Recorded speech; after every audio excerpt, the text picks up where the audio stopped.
나가고 이렇게. 고린도는 상업 도시로 우상이 아주 성행한 그런 도시였습니다.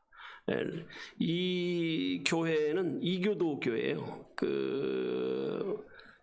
유대인이 거의 없는 그런 동네가 고린도입니다. 근데 고린도가 그 당시에 인구가 어마어마하게 많았습니다. 고대 도시에서 70만 정도라면 아주 대단한 도시인 거죠.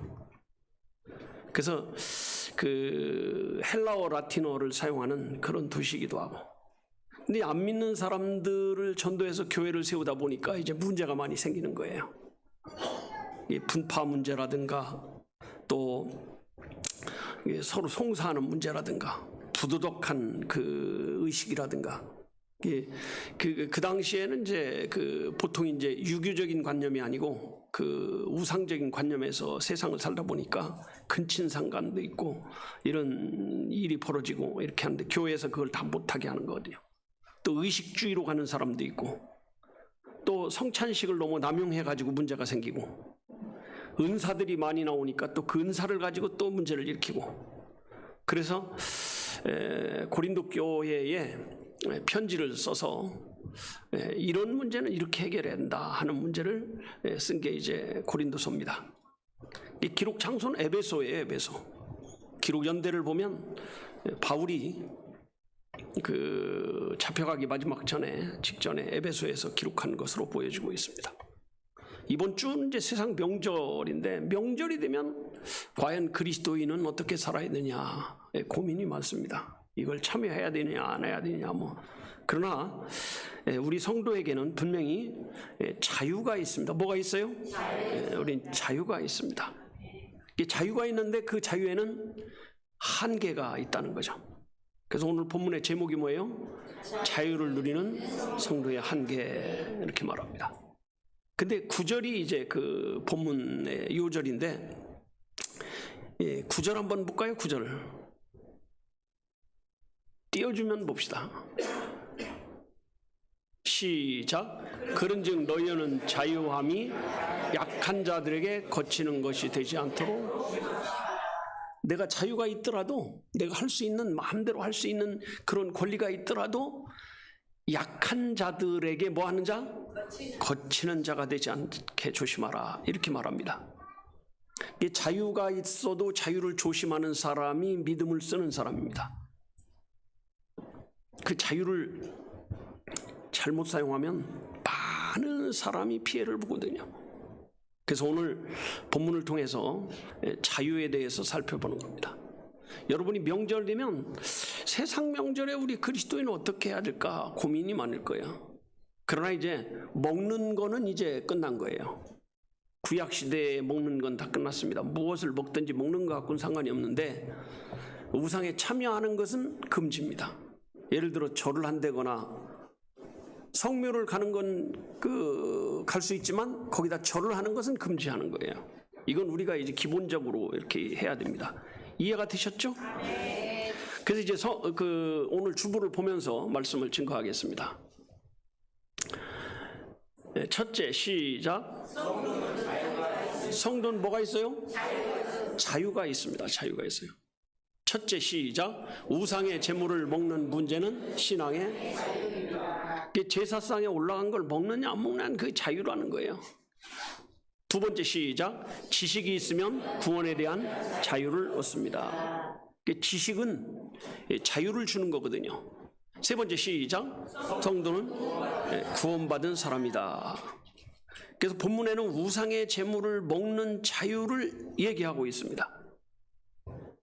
근데 거기에 대해서 구원받은 사람은 자유가 있다는 거예요. 왜냐하면 하나님 외에는 인정을 하지 않으니까 뭐 다른 사람이 우상이라고 해봐야, 신이라고 해봐야 그 아무것도 아니다. 거기 올라갔던 거 뭐 먹으냐 안 먹으냐 이런 건 중요하지 않다는 거죠.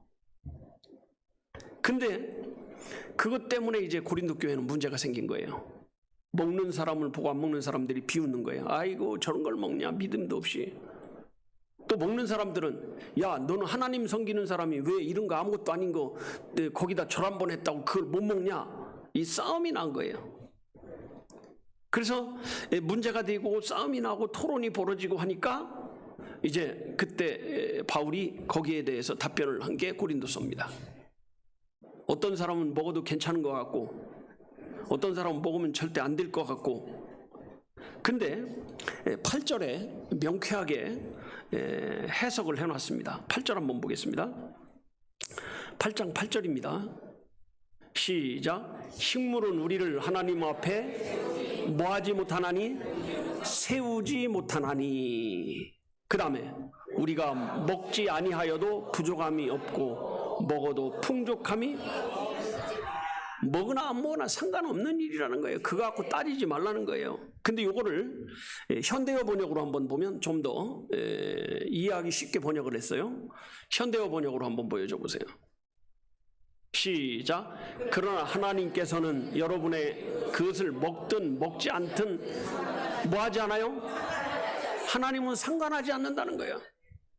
그 다음에 우리가 그것을 먹지 않는다고 해서 더 나빠지는 것도 없고 먹는다고 해서 더 나아지는 것도 없습니다. 먹으나 안 먹으나 똑같은 얘기예요. 자유가 있다는 거죠. 자유가 어디서 오냐? 지식에서 오는 거거든요. 내가 어떤 지식을 갖느냐에 따라 자유를 누릴 수 있어요. 자, 요한복음 8장 32절에 보면 이렇게 말씀하고 있습니다. 요한복음 8장 32절. 시작. 진리를 알지니 진리가 너희를 자유케 하리라. 이 당시에 유대인들은 이 구약의 율법을 아주 심각할 정도로 잘 지키고 있었거든요. 그러니까 이제 부정한 것을 먹으면 안 돼요. 그러다 보니까 어떤 일을 했냐? 물을 한 그릇 가져도, 이런 물을 한 그릇 가져도 그 깔때기에다 걸러야 돼요. 왜 그러냐? 여기 혹시 하루살이나 이 모기 같은 부정한 것이 빠져 있으면 그걸 먹으면 큰일 난다고 생각을 하니까. 근데 신약에 와서는 그런 게 있었어요? 없어졌어요? 없어져 버렸거든요. 우리 모기 한 마리 먹었다 치면 어떻게 해요? 아이고 들어가면 뭐 피가 되고 살이 되겠지, 이렇게 생각하는 거예요. 이 신약 시대거든요. 그러니까 구약에서 신약으로 오면서 600가지 정도의 그 조문이 사라져 버린 거예요. 그 구약 시대는 엄청나게 많은 그 별별 조문이 다 있었다는 거죠. 예수님이 오시면서 이게 다 끝나버렸어요. 이제는 더 이상 따질 것이 있다 없다? 없어요 이제. 그래서 이제 자유가 생겼습니다. 신약 시대는 부정한 것이 끝났습니다. 그래서 식물을 가지고는 이제 교리를 삼을 수 있다 없다? 없습니다. 식물을 삼아. 저도 예전에 처음에는 그 뭐 선짓국 같은 거 절대 먹지 않았습니다. 피를 먹지 말라는 말을 어릴 때 들었기 때문에. 나중에 보니까 그거 아무것도 아닌 거야. 이제 없어졌네? 이렇게 생각하니까 자유를 얻은 거예요. 복음을 깨달은 사람은 자유가 있습니다. 우리가 얻은 자유 중에 최고의 자유는 어떤 자유가 최고의 자유일까요? 죄로부터 해방되는 거예요. 뭐로부터요? 죄로부터. 죄로부터. 그래서 우리 찬양하잖아요. 죄에서 자유를 얻게 함은 보혈의 능력, 주의 보혈. 예. 우리를 죄에서 자유를 얻게 하는 게 무슨 능력이에요? 보혈의 능력이거든. 여러분 생각을 해보세요. 죄로부터 자유보다 더 큰 자유가 세상에 있을까요? 없습니다. 찬송은 그렇게 부르면서도 자유가 없는 사람이 많이 있습니다. 그래서 그러잖아요. 그 나 자유 얻었네, 너 자유 얻었네, 우리 자유 얻었네. 한번 그거 불러볼까요? 나 자유 얻었네, 너 자유 얻었네, 우리 자유 얻었네. 그 다음에 이제 그 다음이 중요해. 주 말씀하시길. 그 다음 무슨 새살이요? 죄사슬. 예. 어떤 사람 새사슬이라고. 새사슬이 아니에요. 죄사슬. 죄사슬이 뭐예요? 끈기. 새사슬에 매인 적이 없어요 우리는 사실. 근데 이제 요새 새사슬에 매인 사람도 있죠. 저 미국 가가지고 이렇게 잡혔던 분들, 그분들은 새사슬에 매였었네. 여러분, 죄에서 자유를 얻게 하면 보혈의 능력이, 보혈의 능력. 자유를 얻었습니다.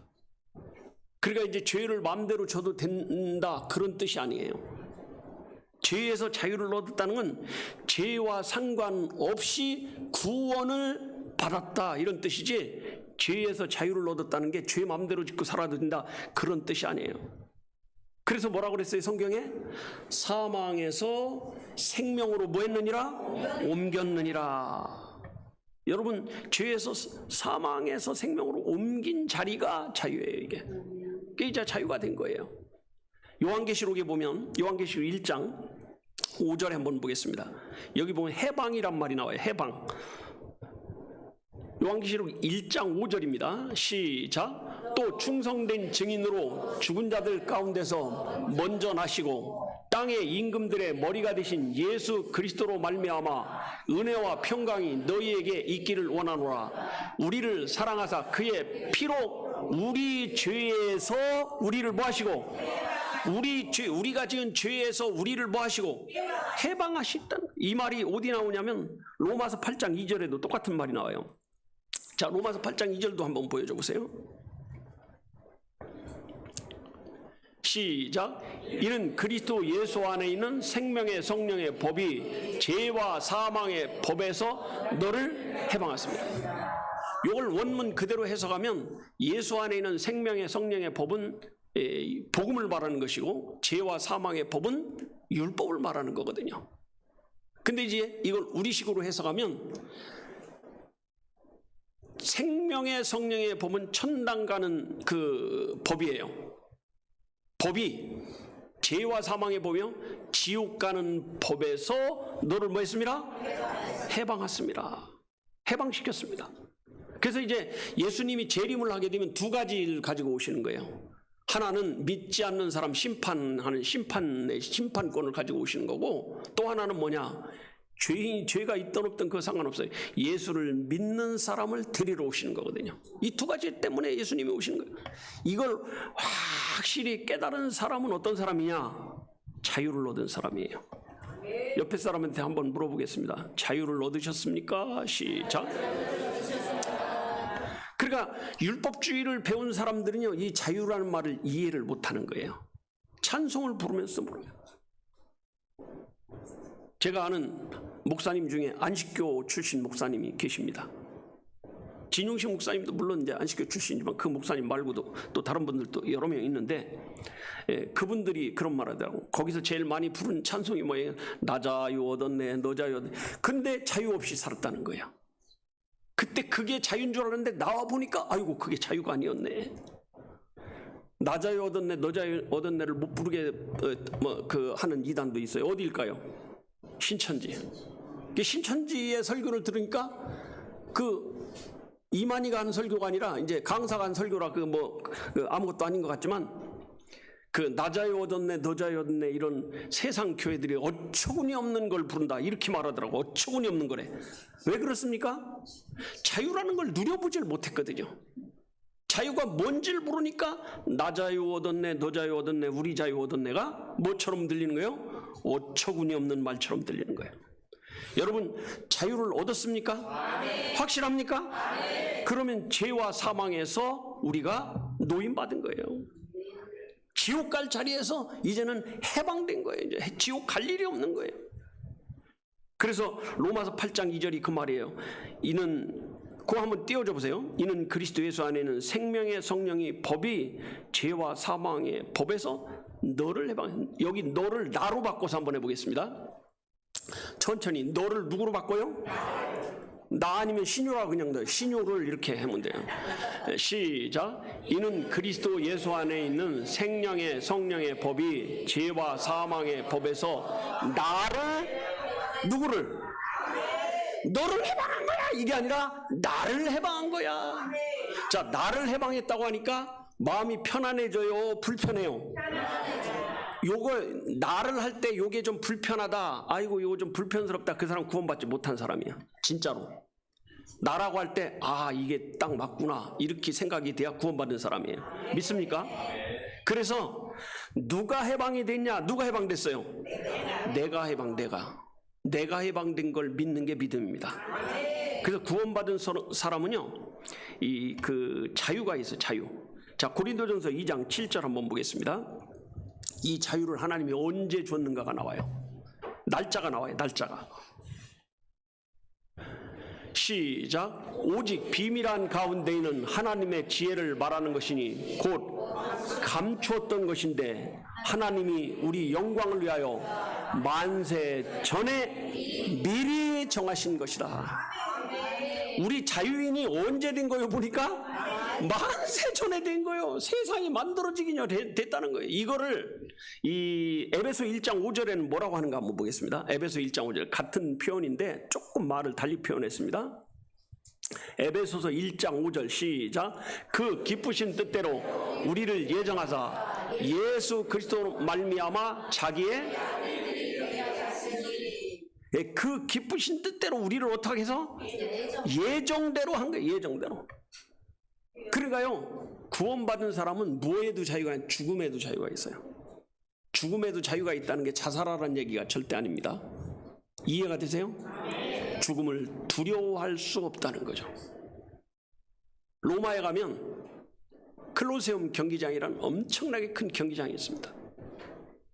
근데 거기에다가 로마 사람들이 무슨 짓을 했냐, 기독교인을 핍박할 때 어떻게 하냐면 사자를 며칠 굶겨서 가둬놨다가 기독교인들을 거기다 집어던지고 사자들이 와서 물어 죽이는 거예요. 그 사자들이 그 물어 죽이는 장면을 보고 로마인들은 즐거워했습니다. 근데 그때 그 경기장에 구경을 하던 사람들 중에 어떤 사람들이 생겨났냐, 여보시오, 나도 그리스도인이야 그러면서 그 경기장으로 뛰어들어서 남을 물려고 하는 그 사자 앞에 자기 몸을 던져버리는 거예요. 근데 그걸 사람들이 그 두려워하거나 뭐 공포스러워하게 한 게 아니라 굉장히 큰 감동을 받았다는 거죠.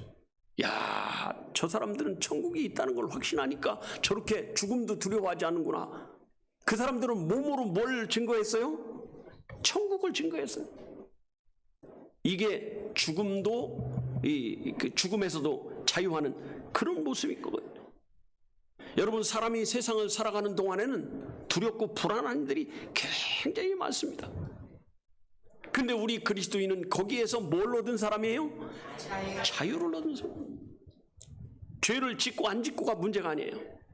천국 가는 데는 예수를 믿었냐 안 믿었냐 이걸 가지고 따지는 것이지 죄를 졌냐 안 졌냐 가지고 따지는 게 아니에요. 율법은 우리를 자꾸 묶어놓습니다. 이렇게 하면 안 된다, 이렇게 하면 안 된다, 이렇게 어디 가면 안 된다, 뭘 하면 된다, 뭘 먹으면 안 된다. 근데 복음은 우리에게 이렇게 해도 하나님은 너를 사랑하셔. 네가 설령 죄를 짓고 넘어지더라도 하나님은 너를 사랑하시는 거야. 여러분, 애들이 길 가다가 넘어지면 아이고 꼬레 잘난 척하네, 잘 넘어졌다 그럽니까? 얼른 가서 일으켜 주는 게 그게 엄마잖아요. 어른들, 엄마가 아니라도 그렇게 하는 거죠. 똑같아요. 하나님도. 복음은 우리에게 자유를 주는 겁니다. 로마서 14장 14절에 보면 기가 막힌 말씀이 나옵니다. 이게 아주 중요한 말씀이 나와요. 로마서 14장 14절 한번 보겠습니다. 여기 보면 이렇게 나오죠. 시작.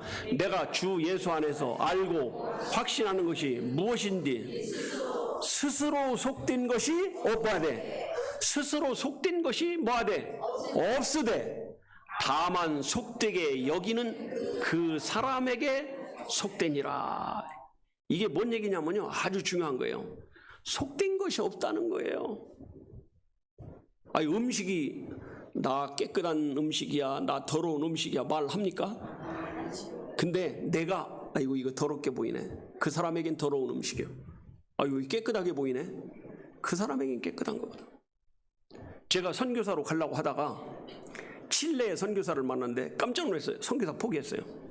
거기 가면 제일 먼저 하는 게 그 뭡니까, 그 군뱅이를 먹어야 되는데, 주먹만한 군뱅이.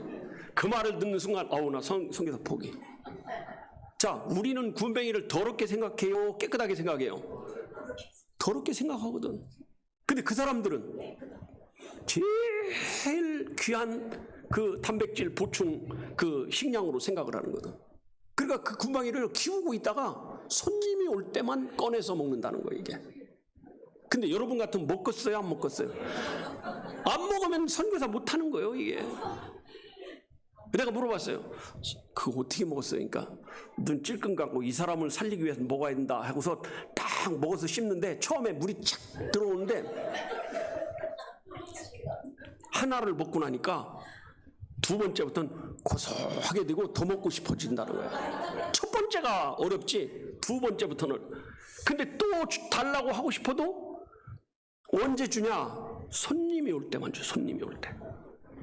여러분, 그러니까 그 군뱅이가 더럽다 안 더럽다 자기는 해요 안 해요? 못한 거예요. 내가 더럽게 보면 더러운 것이 되고 내가 깨끗하게 보면 깨끗한 것이 되는 거예요. 그래서 자기 혼자 속되다 속되지 않다를 스스로 만들었다는 거예요. 이게 잘못됐다는 거예요. 이해가 되세요? 그러니까 어떤 사람은 자유가 있으니까 먹는데 어떤 사람은 자유가 없으니까 먹어요, 못 먹어요? 못 먹는다는 거예요. 근데 이 자유에는 언제나 뭐가 있냐? 한번 합시다. 한계가 있다. 자유에는 뭐가 있어요? 한계가 있어요. 두 번째 떼지 한번 보겠습니다. 시작. 성도의 자유에는 뭐가 있어요? 그 선이 있어. 마지노선이 있다는 거예요. 그게 뭐냐? 첫째, 시작. 나의 자유가 다른 사람에게 피해를 주면 안 됩니다. 나의 자유가 피해를 주면 안 돼요. 두 번째, 시작. 성도는 하나님 안에서 자유입니다. 세 번째, 시작. 남에게 상처를 주는 것은 죄를 짓는 것입니다. 여러분, 성도의 자유는 한계가 있는 거예요. 주차를 할 때도요, 주차선에 딱 맞춰서, 그 선에 맞춰서 하는 거예요. 그게 잘못된 거 아니에요.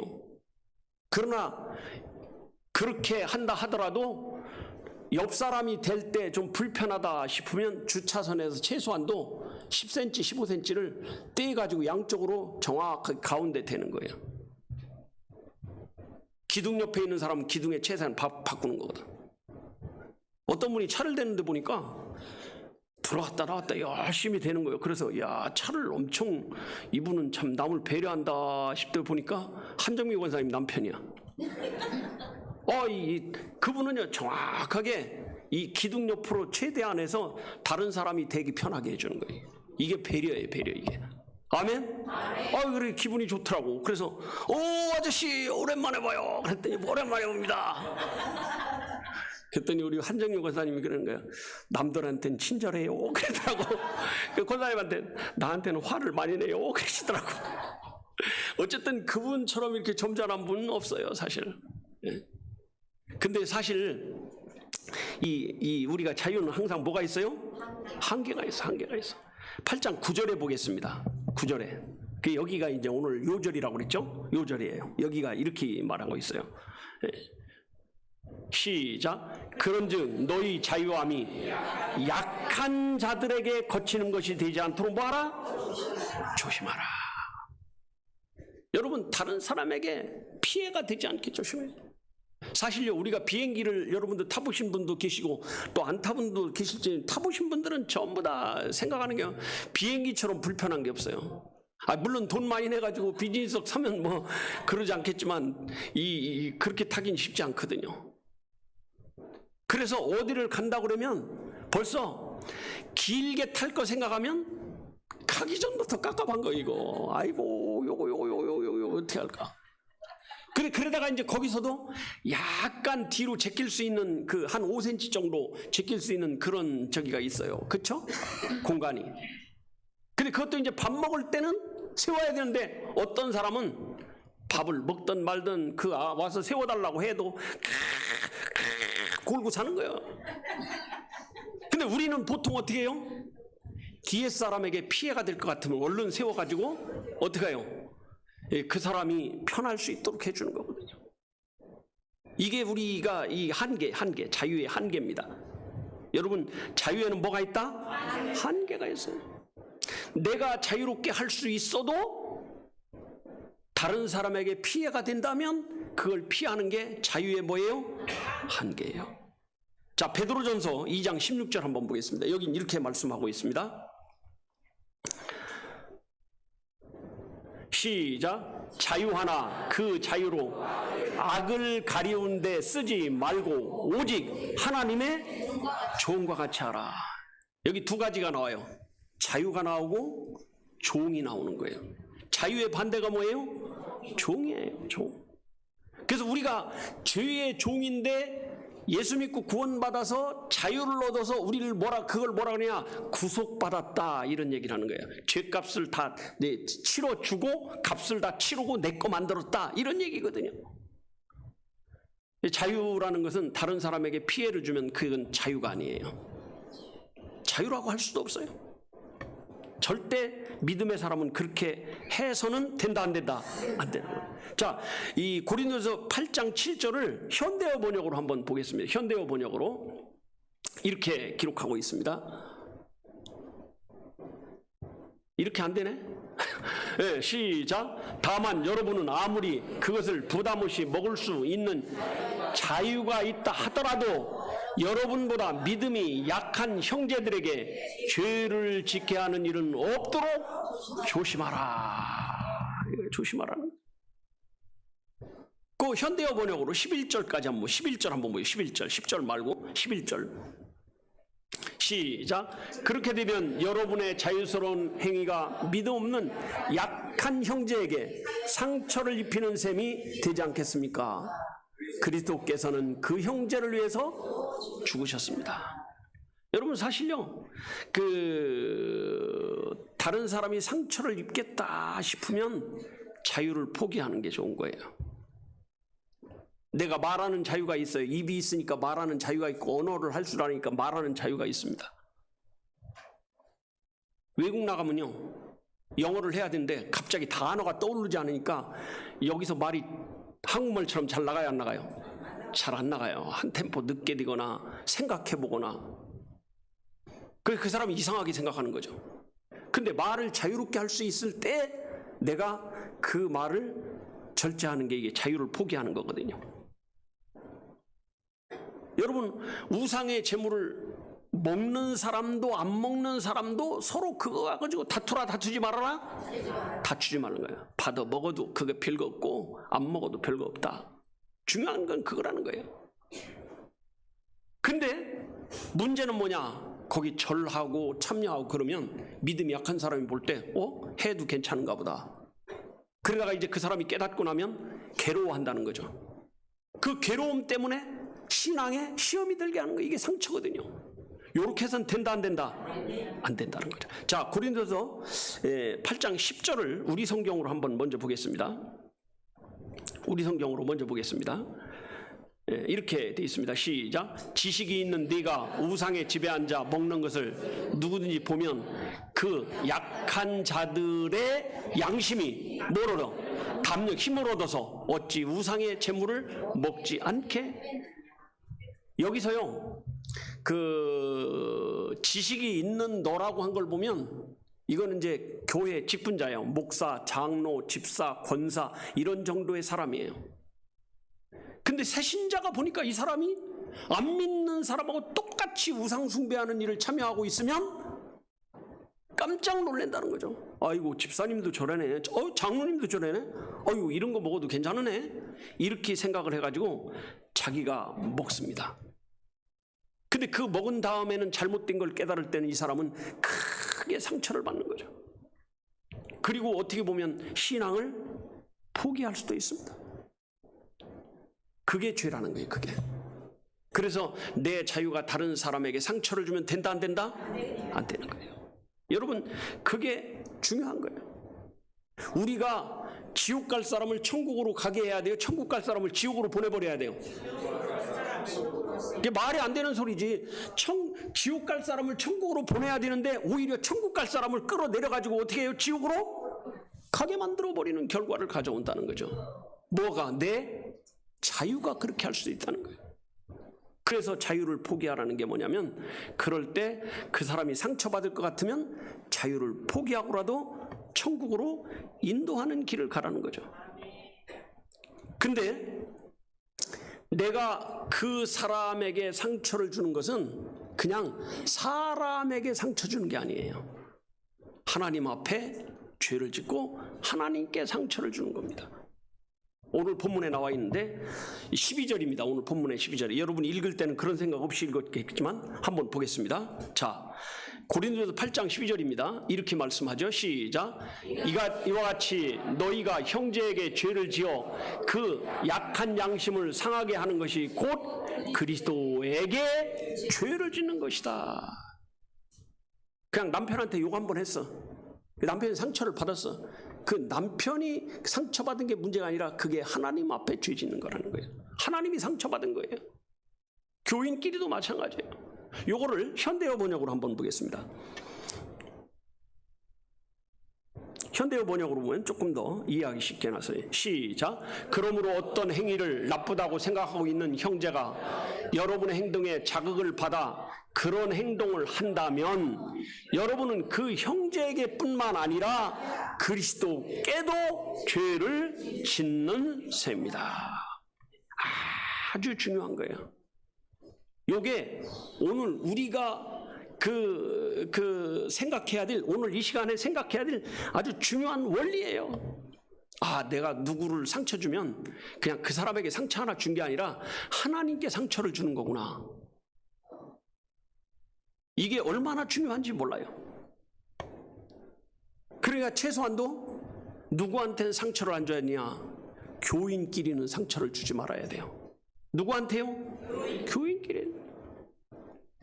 그러니까 첫째는 약한 사람에게 상처가지 않도록 해야 돼요. 어떤 사람? 두 번째는 어떤 사람이냐? 하나님의 일을 하는 사람에게 상처가 가지 않게 해야 돼요. 약한 사람, 하나님의 일을 하는 사람이에요. 사실 상처는 누구한테 제일 많이 받으면 가까운 사람한테 받아요. 우리 집사람한테 물어봐요. 나한테만 상처를 제일 많이 받았다고 그랬지. 나도 역시 우리 집사람한테 상처를 제일 많이 받아요. 여러분들은 나 상처 줄 일이 별로 없어요. 만날 일이 별로 없는데 나는 강대상 있고 여러분 듣기만 하는데 뭔 상처를 주겠어 어디서. 예전에는 나한테 상처 주는 교인 많았어요. 이 설교하는 데 가지고 막 여기 신천지들 와가지고 그랬잖아요. 그래도 이제 처음에는 놀랬는데 나중엔 놀래지도 않아. 저기 신천지 왔구만 이렇게 하는 거죠. 그러니까 여러분 그 아내에게 화가 나면 화나는 건 자유잖아요. 그죠? 자유예요? 자유가 아니에요? 자유요. 그거를 포기하세요. 화날 때 자유를 뭐예요? 포기하는 거예요. 그럼 화를 내면 돼요? 안 돼요? 안 되는 거예요, 이게. 그쵸? 이미 화가 났어. 그건 이제 이미 자기도 모르게 난 것은 할 수 없어. 그걸 뭐 어떻게 주워 담을 수가 없어. 그러니까 그때부터는 자유를 뭐 하는 거예요? 포기하는 거예요. 지난주에 우리 좋은 거 배웠죠? 뭐라 그랬어요? 아주 화나고 막 그러면 뭐라 그래요? 당신 뭐 받은 사람? 복 받은 사람이야. 이렇게. 화를 채우는 거거든요. 여러분 그래서 자유를 포기하는 이런 삶을 누가 살았냐? 바울이 그렇게 살았거든요. 자, 갈라디아 5장 13절에 보면 바울이 이런 말을 했습니다. 시작. 형제들아 너희가 자유를 위하여 부르심을 입었으나 그러나 그 자유로 육체의 기를 삼지 말고 오직 사랑으로 서로.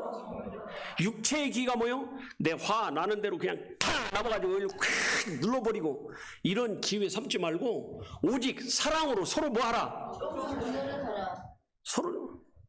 아니 지나가다 애기가 넘어져요. 그러면 아이고 깝죽대더니 잘난 척하더니 잘났다 잘 넘어졌다 한 번 더 넘어져라 그럽니까? 얼른 가서 어디 다친 데 없냐 막 호들갑을 다 떨죠. 그게 뭐예요? 사랑이에요. 사랑. 엄마들이 옛날에 보면 사랑으로 종로를 많이 했습니다. 그 옛날에 시골에는요 가마솥이 돼요. 가마솥. 그런 엄마들이요 그 신발 놀고 그 겨울에 그 다 얼고 그런 거 다 우리는 그냥 아무데나 휙 벗어가지고 저기 떨어지고 다 주워다가 어떻게 해요? 그 주위에다 탁 넣어가지고 아침에 학교 갈 때는 다 따뜻하게 해서 보냈잖아요. 안 그래요? 60 넘은 사람은 다 경험했던 거예요. 이게 60 밑에는 그런 때가 어디 보일러가 뭐야 가마솥이 뭐야 이렇게. 여러분 그래서 내가 종이 아니고 내가 자유가 있고 내가 자유로운 사람이라 하더라도 다른 사람을 섬기는 일을 하라는 것이 하나님의 말씀이에요. 하나님. 옆에 사람한테 거짓말로라도 한번 고백합니다. 제가 종로로 하겠습니다. 시작. 좀 이따 가다가 이제 밥 사 먹으려면 아까 종로로 선생님 밥 사. 그럼 돼요? 안 돼요? 안 됩니다. 유대인들은 최고의 종노릇이 뭐였냐면 발 씻어주는 일이었어요. 그래서 예수님이 마지막 잡히시던 밤에 대야에 물을 갖다 놓고 허리를 동이고 제자들의 발을 씻겨준 거예요. 그리고 발을 다 씻기고 난 다음에 뭐라고 하셨는지 아세요?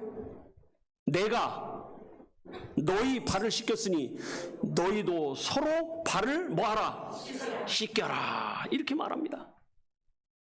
어떤 분이 간증하는데 그러더라고요. 어떤 장로님인데 자기가 예수 믿는 걸 제일 싫어했대요. 교회 가는 것도 그렇게 싫어요. 게다가 어떻게 해가지고 누가 꼬셔가지고 이제 이렇게 꼬셨단 말이 맞나? 하여튼 누가 그렇게 해가지고 교회를 한번 갔는데 그날 이제 세종례를 했나 봐요. 교회에서 남편들 다 나오셔. 그래서 쫙 앉혀놓더니 부인들 그 발 씻기겠습니다. 그래서 쫙 부인들을 먼저 씻겨주더래. 이게 있을 수 없는 일이에요. 그랬더니 이번엔 남편들 앉으시오. 부인들이 서로 씻어주는데 거기에 감동을 받아가지고 그때부터 교회를 다녀가지고 장로님까지 됐대요. 근데 이거를 누가 했다는 거예요? 예수님이 했다는 거예요. 예수님이. 그래서 우리가 섬기는 마음이 이게 그 종노릇 하는 게 이게 자유를 포기하는 이게 자유의 한계라는 거죠. 그 다음에 세 번째. 오늘 사실은 세 번째 하려고 이거 설교를 하는 건데 세 번째가 아주 중요합니다. 세 번째가 아주 중요해요. 시작. 전도를 위해 자유를 포기할 수 있어요. 뭘 위해서? 영혼 구원을 위해서는 내 자유를 뭐한다? 포기하는 거예요. 첫째 시작. 자유가 죄를 짓게 한다면 포기해야 된다. 두 번째 시작. 영혼을 얻기 위해 종이 돼야 됩니다. 세 번째 시작. 복음을 위해서 자유와 권리도 포기할 수 있어야 됩니다. 여러분, 우리가 누구를 전도하기 위해서는 종 노릇하지 않고는 절대로 전도가 돼야 안 돼요. 안 됩니다. 바울은 내가 자유가 있어도 내가 그 사람들을 얻기 위해서는 자유를 뭐 했다? 포기했다는 거죠. 자, 고린도전서 8장 13절 한번 보겠습니다. 네, 시작. 고린도전서 8장 13 안 떴어?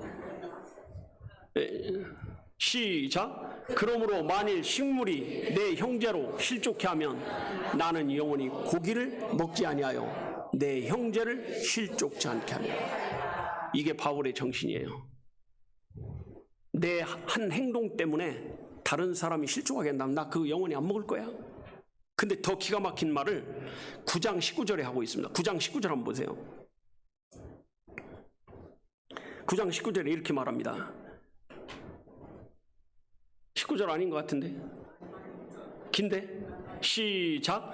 내가 모든 사람에게 자유하였으나 스스로 모든 사람에게 종이 된 것은 더 많은 사람을 얻고 전도하기 위해서 이렇게 했다는 거예요. 전도하기 위해서. 요거를 공동번역으로 한번 보여주세요. 19절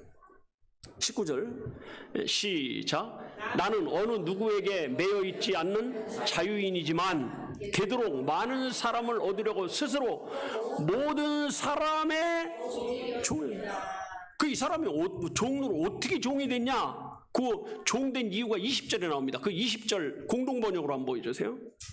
20절 그 다음 절 시작. 내가 유대인을 대할 때는 그들을 얻으려고 유다인처럼 되었고 율법의 지배를 받는 사람들을 대할 때는 나 자신은 율법의 지배를 받지 않으면서도 그들을 얻으려고 율법의 지배를 받는 사람처럼 되었습니다. 그래서요, 바울이 갈라디아서에 보면 할례는 절대 받으면 안 된다 막 이렇게 강력하게 반대를 했어요. 근데 디모데를 데리고 유대인을 만나러 갈 때 디모데야 할례 받아라 이렇게 말합니다. 예? 아니 받지 말라며요. 시키면 시키는 대로 해 놈아 받아. 그러니까 디모데는 순종해서 받은 거예요. 그리고 유대인들 만날 때 자 디모데를 보시오 할례 받았어요 이렇게 말하는 거예요. 그게 어디 나오냐면 사도행전 16장 3절에 나옵니다. 한번 보겠습니다. 사도행전 16장 3절 시작. 바울이 그를 데리고 떠나오자 할새 그 지경에 있는 유대인을 인하여 그를 데려다가 할례를 행하니 이는 그 사람들이 그의 부친은 헬라인 줄 알미라. 이걸 가지고 어떤 사람들이 유대인 눈치 봤다 이렇게 하는데 눈치 본 게 아니에요. 그건 성경 해석을 아주 수준이 없이 한 거야. 그런 사람도 있어요. 그렇게 여러분도 그런 설교 들었다. 이거 수준 없는 설교다 이걸 알아야 돼. 바울은요 누구 눈치를 보는 사람이 아니에요. 그런데 왜 할례를 굳이 행해요? 유대인들을 얻고자 합니다. 유대인들에게 복음을 전하기 위해서 한 사람이라도 더 전도할 수 있다면, 여러분 이번 명절에도 마찬가지예요. 내가 우리 형제 중에 안 믿는 한 사람에게라도 복음을 전할 수 있다면 그 사람을 맞춰주는 일을 해야 돼. 안 맞춰주는 일? 맞춰주는 일을 해야 돼. 그래서 영혼 구원을 위해서 자유와 권리를 포기하는 삶이 바울의 삶이었어요. 우리 그리스도인의 삶이 이런 삶이 돼야 될 줄로 믿습니다. 여러분 생각을 해보세요. 아이고 할례 필요 없어. 그런 거 왜 받냐? 그러던 사람이 갑자기 유대인 만나러 가니까 뭘 해요? 할례 받자 이렇게 말한 거거든요. 제가 어떤 책에 보니까 그런 거 있더라고요. 어떤 목사님이 설교를 하는데 목사가 가운을 입고 설교하면 천당 못 가마기, 이거는 지나친 거죠. 아니 가운을 입던 뭘 입던 뭔 상관이 있어요. 제가 얼마 전에 그 통합 측 교단 교인이 목사님들이 한 60%요. 합동 측 목사님은 한 40% 돼요. 축도를 하라는 거예요. 그래서 우리는 있을지어다 하잖아요. 그죠? 그 통합 측 목사님들은 죽어나옵나이다 하거든. 그러니까 거기서는 어떻게 해야 돼요? 죽어나옵나이다라는 거예요. 왜냐하면 우리보다 그 사람들이 숫자가 많으니까 그 사람들에 맞게 해야 되는 거거든요. 제가 가끔 이 합동 측도 가지만 통합 측도 가거든요. 그 통합 측에 가면 축원하옵나이다로 하는 거예요. 거기는 그렇게 하는 게 그게 그 예의를 지키는 거거든요. 축원한다고 하든지 뭐 찌어다 하든지 그게 무슨 상관이 있어요? 그걸로 구원받는 것도 아닌데. 근데 중요한 게 이제 갈라디아 5장 6절입니다. 갈라디아 5장 6절이에요. 자, 갈라디아 5장 6절 한번 보겠습니다. 시작. 그리스도 예수 안에서는 할례나 무할례가 뭐가 없으되 효력 정지 끝났어 이제. 그 다음에요. 사랑으로서 역사하는 믿음뿐이라. 먹거나 안 먹거나 부정한 거나 부정하지 않은 거나 이제는 효력이었다? 없어져 버린 거예요. 효력이 있다 없다? 없어. 그러니까 아이고 저거 제사 음식 먹는 사람이야. 아이고 저건 지만 잘났다가 안 먹는, 이렇게 싸울 필요가 있어요 없어요? 아니 먹게 되면 먹고 안 먹게 되면 안 먹고, 그거 가지고 이제는 하면 된다, 싸우면 된다 안 된다? 그러니까요. 여러분 우리 교회는 특징이 뭐냐면 모든 사람을 품는 그런 교회가 돼야 돼요. 왜냐면 이단에 나온 사람들도 많이 있거든요. 그러니까 이걸 품어주는 교회가, 그리고 어떤 사람이 가면 왜 그 사람이 다시 도로 이단으로 가든지 신앙생활을 안 하냐면 품어줄 수가 없거든요. 다 경계하고 다 따돌리고. 바울은 베드로보다 훨씬 더 일을 많이 합니다. 그게 왜 그래요? 바울은 믿자마자 모든 걸 다 버렸어요. 근데 베드로는 예수 믿고 구원받아가지고 예수님의 부활을 체험하고도, 부활 승천을 체험하고도 아직도 그 유대인의 습성을 버렸어요? 못 버렸어요? 못 버렸거든요. 그러니까 나중에 바울이 혼내잖아요. 바울은요 이 세상으로 말하면 한참 까마득해 보이지도 않는 그런 후배한테 책망을 받은 거예요. 근데 바울이 베드로는 책망했지만 일반 새신자를 책망한 적이 없어요. 여러분 교회도요, 왕이 누구냐? 교회 왕이 누구예요? 새신자예요. 새신자. 그를 위해서 모든 걸 다 해야 되는 거예요. 여러분 가정에도 마찬가지. 애기 나면 다 누구 위주로 살아요? 애기 위주로 사는 거예요. 오늘 오후 예배도 없다고 막 길게 하면 안 되겠죠? 시간 됐으니까 끝나겠습니다. 기도하겠습니다.